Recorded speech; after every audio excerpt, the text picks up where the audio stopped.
Hey guys, this is Arba. Hi there, this is Farida, and you're listening to the FryingPan Diaries. Imagine if someone were to strip you of your identity and force you to live your life in exile. How would you even cope with a situation like that? We live in a world and age where politics often takes the human out of humanity. But despite that, Sherine Ben Halim Jafar, who is the author of Under the Copper Covers, searches for her lost childhood home through the warmth of her kitchen.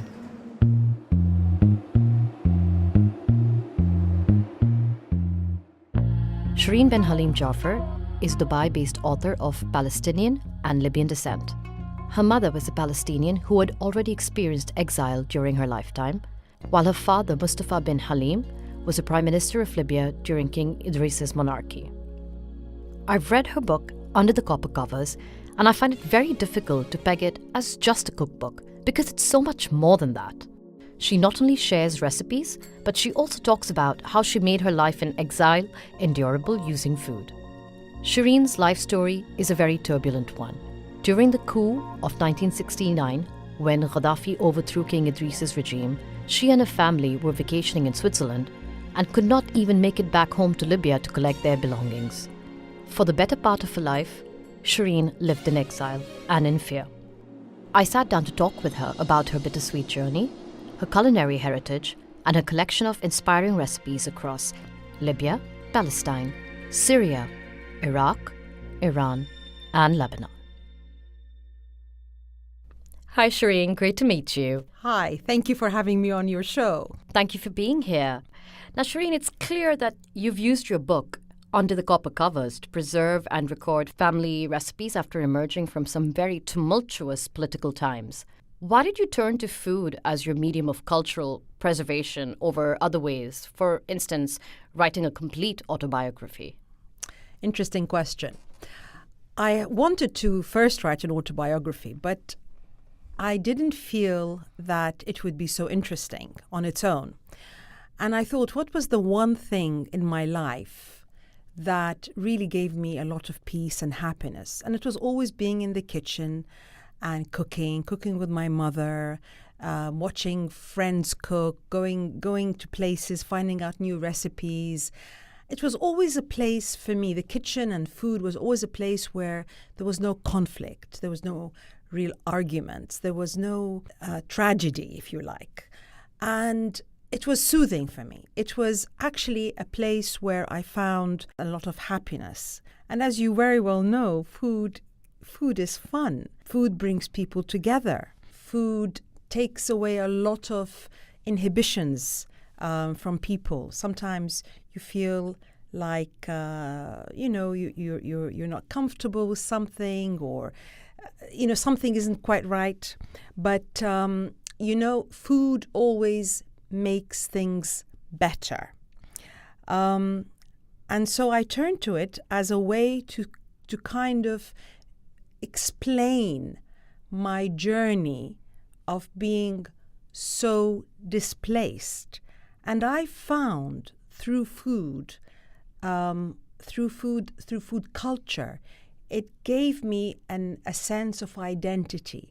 I didn't need to anymore belong to one place. I didn't need to just say I am Libyan, because I really am not just from one culture.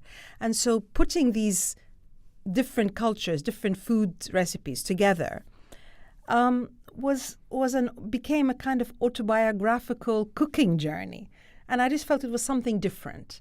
Another autobiography, I'm not an important person. I'm not a prime minister. I'm not a president. I am who I am, and I am a person, a human being like any other human being. And I wanted it to resonate with people. I wanted it to matter. And also, the other thing is my father had written an autobiography. And I knew that autobiography had gone to a certain genre of people. And not everybody would be able to read it. And I wanted something that everybody could read. You can read it if you're in America. You can read it if you're in Australia. You can read it if you're from the Middle East. It was something for everybody. How would you describe Libyan cuisine to someone who has never heard of or tasted it before? Oh my God, Libyan cuisine. Libyan cuisine is hugely influenced by the Italians when it was an Italian colony. But also Libyan cuisine is very carnivorous. Libyans like to eat a lot of meat, although Tripoli is right by the sea. We do have a lot of fish recipes, but it's mainly meat-driven, and a lot of tomatoes and a lot of potatoes in a stew. And usually, and I don't want to say all the time, but mainly spicy. They use a lot of chili. And it's very robust, very alive food, very their food, very colorful. But the colors are always reds and oranges with the meat, and green and potatoes. So that's basically Libyan cuisine. A lot of pastas and rice. Very, very high in calories. Very high in calories. Sherine, I love meat, I love tomatoes, and I love spicy food. So Libyan cuisine to me sounds like the ultimate comfort food. If Libya were to have a national dish, what in your opinion would it be, and how would you go about making it? The national dish of Libya is the national dish mainly of North Africa, which is a dish called couscous, which is semolina kind of rolled in tiny little grains. It looks and resembles things like quinoa or burgol or things like this. Now, the thing is, in Libya, the dish is mainly constituted with red sauce. In Morocco, for example, I think they don't make it with red. They don't use tomato sauce in it. And, and I know Tunisia does it, and I'm not sure, but maybe Algeria does it. I have not had any interaction with those cuisines. But certainly I would say in Libya, couscous is definitely one of the main national foods. The other one, which probably stands out a bit more, is something called bazine, which is really a very authentic Libyan dish. And it's made from barley flour. And I've put it in my book because, it is not a dish that I would necessarily recommend that you make, but I needed to put it in there because it's just so authentic. The main thing is the actual production of this barley flour, which is actually steamed and boiled and made into dough-like shapes, and then eaten with, again, the tomato base and potato base and the chili. And, you sit together with the whole family and you eat it with your hands. And it is so authentic. But I would be more inclined to say couscous is so much more accessible and actually easy to make. And how you go around making it is just in the book. It's based on a stew, and that stew is made separately from the couscous, which is steamed, and then you use the stew to flavor the couscous. I love that you mentioned couscous as well as bazine, because there were a few highlights for me reading your book. And one was, I think, when you were younger and you always thought that couscous was owned by the Libyans. And then you got to the UK and you learned that other cuisines or cultures were claiming it. So how did that feel for you? It actually made me very cross. I remember. It sounds so trivial, but when you're given ownership of something that finally belongs to you and it is your status, couscous is Libyan. Couscous, we're allowed to have couscous in the family. We're allowed to cook it in the home, in our home. And then when you're told that actually it's not just Libya, it's actually all of North Africa, I became a little bit like, okay, I'm not sure I want to share this, but actually it really is all part of the whole of North Africa. And the other bazine story that I loved was, correct me if I'm mistaken, there was a lady in your family giving birth and one of your aunts decided to make bazine and then Yes. brought it to the hospital, Yes. and everyone partook of it in the Yes. hospital. I found that to be so heartwarming. You know, that is such a beautiful story. Until today, it can bring tears to my eyes.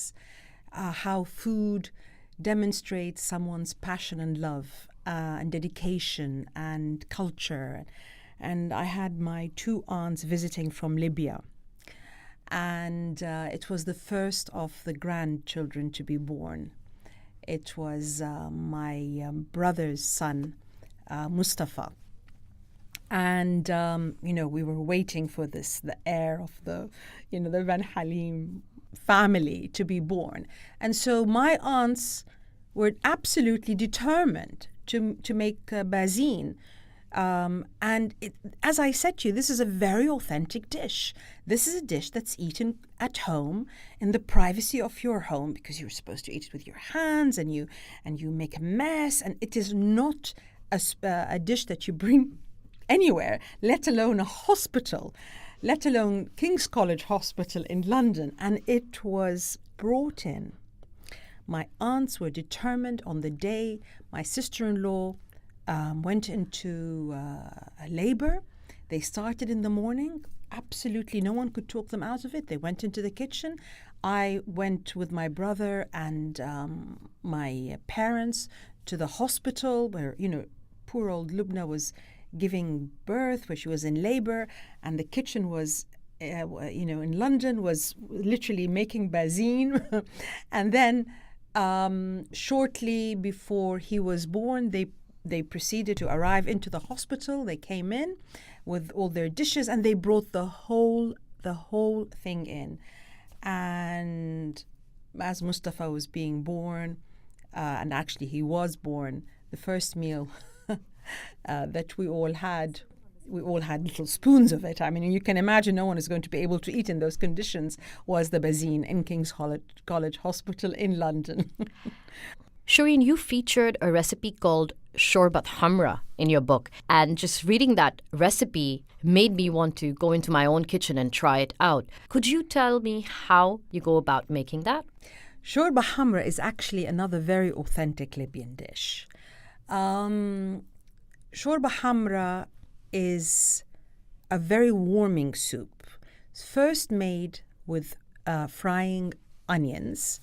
Nicely put the onions in with a bit of oil, fry them up, and then you add some small pieces of lamb. And if you like, you can add some lamb bones just for lovely flavor. As they're frying, you get them really nice and brown, and it's all going, and it's all hot, yeah? You add the salt, the pepper, you add some green chili, fresh, and you keep on frying these. Now, interestingly enough, some people put pre-soaked chickpeas, some people don't. In my family, we used to not use so much chickpeas, but when I had it authenticized, and Karima was in my kitchen, she said, no, we'll put the chickpeas. So we've added the chickpeas in the recipes here. And then, so you add the chickpeas, which have been pre-soaked but not pre-cooked, okay? Because otherwise they'll just become very mushy. And then the tomato paste and bzar. Now, bzar is basically a concoction of different herbs which Libyans use, which they always keep in a container in the kitchen. And it's a mixture of turmeric, cinnamon, black pepper, ground cloves, and a little bit of ginger. And then you add some red pepper as well, and you add a nice big handful, but I mean a large handful of parsley, fresh chopped parsley. And you fry this all together, and it's very important not to add water yet. And when you add the water, it must be boiling, but you don't add it yet. You wait for all these herbs and the tomato and the meat to just flavor up, to become brown, to let the meat lose its water. You watch, you just let the dish happen before you start making it into a soup. And in fact, when you actually add boiling water, you add it very slowly. And I explain that clearly in the book. I say it's sabbak. So it's like, so my aunt used to always say you can't add water quickly to the meat because it's not ready for it. So then you add the water, you add a little bit just to cover the meat, and you let it just cook gently. And about an hour and a half later, you add the rest of the water. So you have the soup. And then you add, in the end, just before you serve, there's something called orzo pasta, which is small little noodles.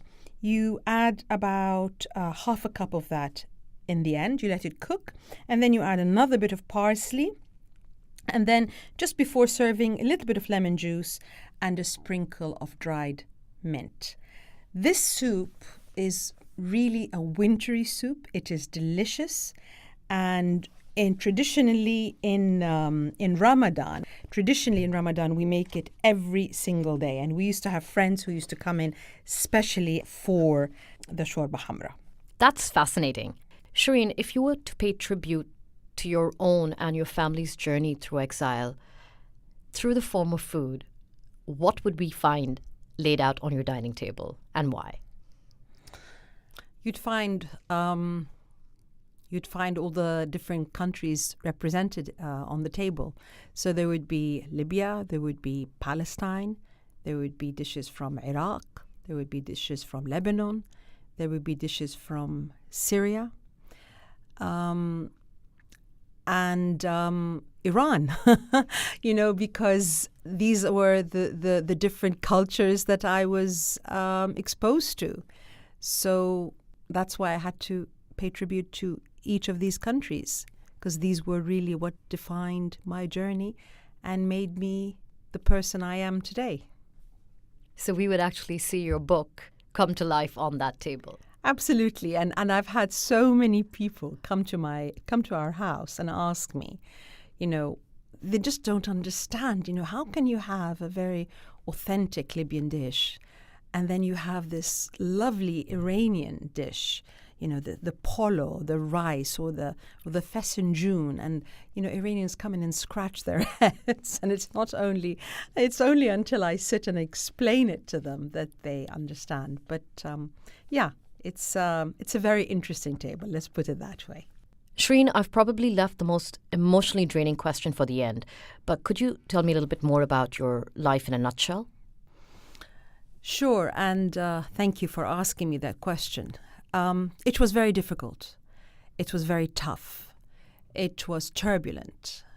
It also had a lot of privileges with it. This story is the story of now. Everybody now lives in exile. There's nothing new today about my story. The timing of the book and the reason I wrote it now is because my story is a story that people live now. It's not a foreign story anymore. It's not a strange story anymore. It's everybody's story. And that's why I chose to share it. And that's why the timing of it was so important. At the time that we lived in exile and we started that journey, we were one of the first of the Arab countries to live like that. It had really, Lebanon hadn't happened, Iran hadn't happened. Today's people, coming out and living in exile, this is all now. But at the time that it happened to us, it was 1969. Iraq had started, and obviously Palestine had happened. So I already had my mother, who was living in exile because she was Palestinian, and she, didn't have her own country. And we grew up, even at the very young age, knowing that there was a Palestine and that there was a home, and that it had been taken away and stolen from my mother. So I already sort of felt some kind of feeling of losing a kind of identity. So when it happened to us, my father, and I was very young then, in reflection, it was very difficult, and it really did emotionally displace all of us. And I think all of us suffered somehow in our own different ways. So it wasn't just about me, it was about the whole family. It was about my father and his hardships, my mother and her hardships, and having to redefine again, losing another country. For us, it was just loss. And then, trying to find a place to reroute ourselves. It's very hard to reroute yourself, especially when the route that you've been pulled out of doesn't want you and actually is telling the world how awful your family were, because this is what happened when the coup happened. Anybody that belonged to the king's regime, which my father, our family had, was shunned at. So it was very difficult, and I suffered as a child, and I mention it in my book, when I was trying to have a birthday party and nobody wanted to come, when friends found it difficult to be with me.